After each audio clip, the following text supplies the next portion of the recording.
Face à la montée de l'antisémitisme, il faut rappeler ici que le protestantisme historiquement est philosémite. Ce philosémitisme vient de différentes raisons, ce qui n'a pas empêché d'ailleurs Martin Luther lui-même au XVIe siècle d'avoir des propos anti-juifs. Ce qui n'a pas empêché qu'il y ait bien sûr des protestants antisémites lors de l'affaire Dreyfus ou lors de la Seconde Guerre mondiale. Mais globalement, on peut dire qu'il y a un philosémitisme protestant. Pourquoi ? D'abord parce que le christianisme est une religion sémite. Il faut rappeler simplement que Jésus était juif, que le mouvement chrétien, au 1er siècle, a été considéré comme l'un des mouvements juifs existants, à côté notamment des pharisiens. Ce n'est qu'au 2e siècle qu'on a considéré que c'était une autre religion. Donc il faut se rappeler cette histoire-là pour redire notre profonde fraternité avec le judaïsme.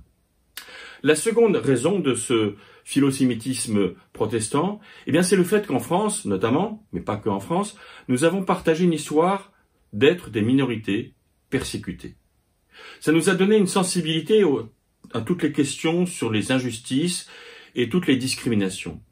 Il n'est pas étonnant que pendant la Deuxième Guerre mondiale, encore une fois, avec des nuances parce qu'il ne faut pas se glorifier de cela, mais que globalement, en tout cas la position des églises officielles a été en faveur de la défense des Juifs.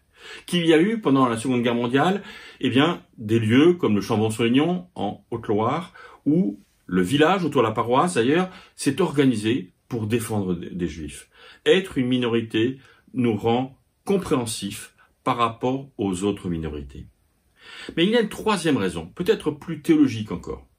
C'est que les réformateurs, notamment Martin Luther, Jean Calvin, ont insisté sur le retour à l'écriture, le sola scriptura, l'écriture seule. Cela signifie que nous devons revenir à l'écriture et donc aux langues originales de l'écriture, des écritures, l'hébreu et le grec. Jusqu'alors, on se contentait de ce qu'on appelle la Vulgate, c'est-à-dire la traduction par saint Jérôme au IVe siècle en latin. Et peu de gens avaient accès au texte. Il y a avec les réformateurs une exigence de revenir au texte biblique, de l'étudier dans ses origines mêmes et donc dans les langues originelles. Cette hébraïsation, cette sémitisation de l'écriture nous a rendu, nous a obligés à mieux connaître le judaïsme, à l'apprécier, à le comprendre pour pouvoir comprendre l'écriture.